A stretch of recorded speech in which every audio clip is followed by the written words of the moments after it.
Flóra 2023 v Dome kultúry Lúky priniesla zaujímavý celodenný program. Od rána tu prebiehal svob rastlín. Bol určený pre každého, kto si chcel obohatiť svoju zbierku a dozvedieť sa rôzne zaujímavosti. Na výber mali návštevníci z viacerých druhov rastlín. Okrem toho mohli ochutnať rôzne čajové nápoje alebo sa dozvedieť, ako sa vyrába domáce pivo. Ponúkame vlastne na ochutnávku slady, rôzne druhy, z ktorých sa vyrába pivo, na ovoňanie a ochutnanie rôzne druhy chmelu a samozrejme nejaké domáce piva na ochutnanie aj neštandardné ako trojročné divoko fermentované. Sú tu vlastne základné druhy sladu, plzenský, najsvetlejší, ktorý sa používa v najväčšom množstve, potom je tam viedenský alebo mníchovský, sú pomenované od toho, kde sa najviac historicky používali a potom sú tam rôzne špeciálne slady ako karamelový, alebo pšeničný, alebo rážny, alebo prážené rôzne slady na tmavé piva.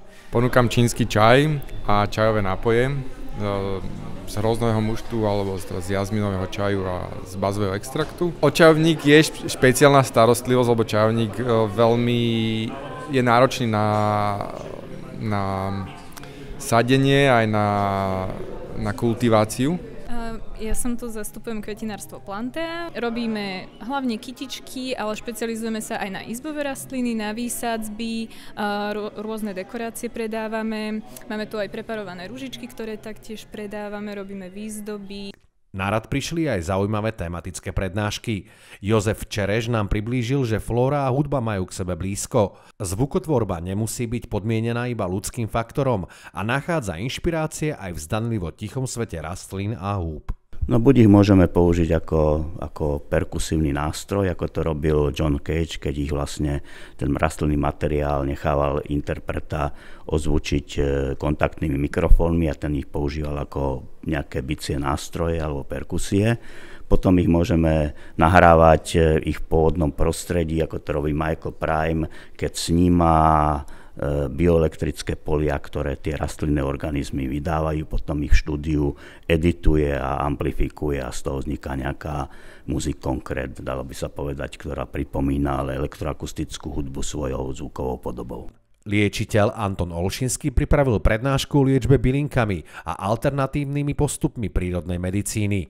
Jeho rady a informácie o liečivých bylinkách oslovili najmä tých, ktorí hľadajú prirodzené spôsoby zlepšenia svojho zdravia. V podstate bylinky sa zbierajú celý rok. Povedzme si, teraz prichádza obdobie jesene, ešte tento mesiac sa zbierajú korene. Čiže keď ide sila tej byliny, vlastne teraz na jeseň je sila byliny do koreňa, tak sa zbierajú korene. A o mesiac asi sa budú zbierať liečivé huby v lese. Čiže bylinkár zbiera v podstate celý rok liečivé produkty prírody.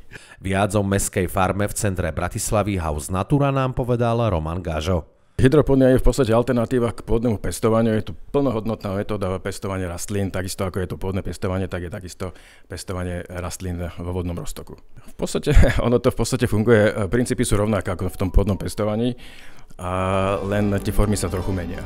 Celodenné podujatie Flóra 2023 v Dome kultúry Lúky bolo skvelým zážitkom pre všetkých, ktorí zdieľajú vášeň pre prírodu a majú chuť objavovať nové informácie.